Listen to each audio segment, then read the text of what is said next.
दरम्यान या भोंदू बाबा खरातचे 100 पेक्षाही जास्त व्हिडिओ असल्याची धक्कादायक बाब आता समोर आली आहे। नाशकात सुरू असलेल्या एसआयटीच्या बैठकीतल्या सूत्रांनी ही माहिती दिली आहे। नाशकात आयपीएस तेजस्विनी सातपुते यांच्या उपस्थितीमध्ये ही बैठक झाली। यासह झाडाझडतीमध्ये 2 लॅपटॉप, 8 लाख कॅश आणि पिस्तूल कागदपत्र जप्त करण्यात आली आहे। भोंदू बाबा खरात या प्रकरणात दाखल 3 गुन्ह्यांचा वेगाने तपास सुरू आहे। लैंगिक शोषणाचे 58 नाही तर 100हून अधिक व्हिडिओ अशी सूत्रांची माहिती।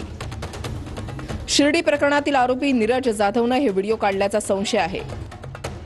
2 लॅपटॉप, 8 लाखांची रोकड आणि मालमत्तांची कागदपत्र पोलिसांच्या हाती लागली आहेत। भोंदू बाबा अशोक खराच्या घरातून 1 पिस्तूल, 3 जिवंत काडतुस जप्त करण्यात आली आहेत। पोलिसांनी खराच्या घरातून जप्त केलेल्या पिस्तूलबाबत तपास सुरू आहे। खरातकडे शस्त्र बाळगण्याचा परवाना होता का हे तपासले जात आहे।